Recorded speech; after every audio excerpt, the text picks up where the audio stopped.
Et on disait, Seigneur, la paix, on allait partir. Et on disait, Seigneur, on ne comprend pas bien jusqu'ici. En plus, déjà pour venir, c'était compliqué. Mais Dieu connaissait tout. Dieu avait tout prévu.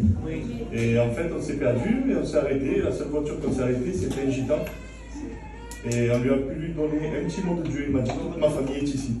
Gloire à Dieu. Donc on le croit qu'en fait, on est venu pour cette personne-là. On lui a donné le mot à cet homme-là. Que Dieu vous bénisse. Je vais vous raconter comment j'ai rencontré le Seigneur. Donc nous, on n'est pas des chrétiens. On est une famille, on était des catholiques, mais on ne connaissait pas du tout la parole de Dieu. Très tôt, j'ai perdu mon père. J'avais 21 ans.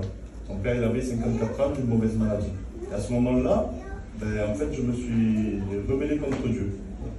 Et mon frère Juan, lui, c'était l'inverse, lui, s'était accroché à Dieu. J'ai fondé mon foyer dans le monde, et lui, il a fondé son foyer avec Dieu.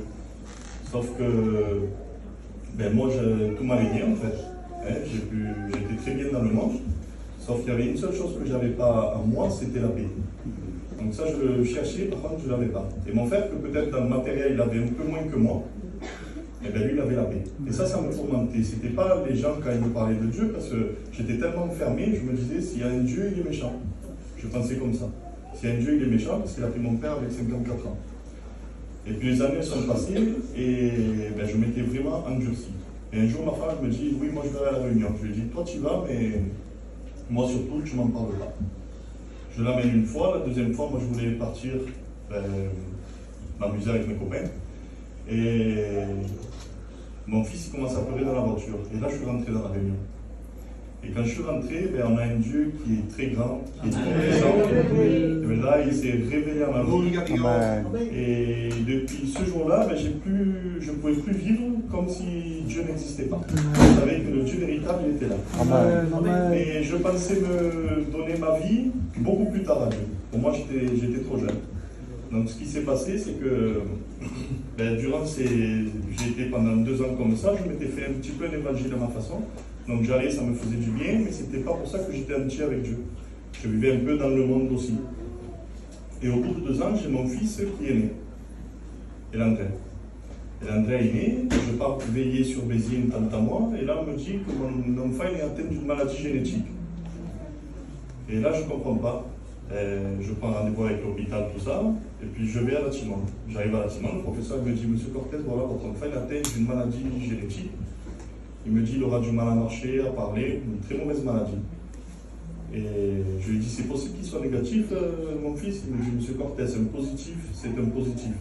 Il a été dépisté à 177 au lieu de 120. Donc on sort de là-bas, il me dit, on va faire une prise de sang pour la future hospitalisation du petit, on va essayer de limiter les dégâts. D'accord. Donc on sort de là-bas, et enfin je dis, il y a l'église ce soir, je vais à l'église. C'est que je vais à l'église et je m'assois. Moi j'étais quelqu'un, je venais à l'église, mais je voulais rester au fond. Je ne m'intéressais pas trop à ce qui se passait. Et voilà, je venais, je prenais ce que j'avais à prendre, et puis je repartais. Et puis là, le pasteur il commence à prêcher. Et il dit, c'est pas du tout le message que je devais apporter, mais je l'ai vraiment fort en cœur. Et puis là, toute la réunion, elle était pour moi.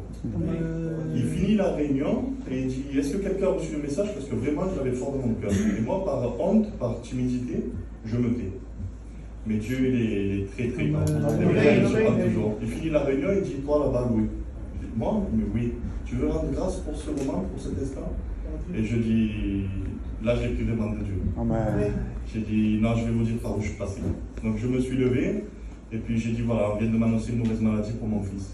Et le pasteur il m'a dit, écoute, on va prier, l'église va prier pour ton fils. Le lendemain, ma femme, elle lisait, elle était dans la Bible, et elle me dit, regarde, oui, il y a écrit, et l'enfant fut guéri. Tu crois que c'est possible? On nous dit que Dieu, tout est possible. Donc oui, c'est possible.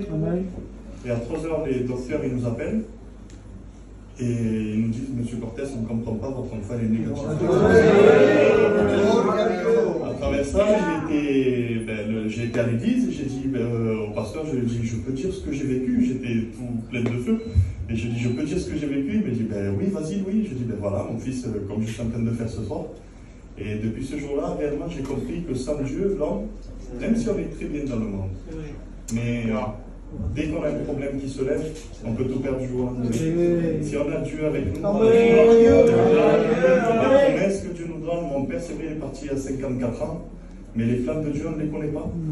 Parce que ça a été une porte ouverte pour toute notre famille. Aujourd'hui, on peut dire Amen à ça.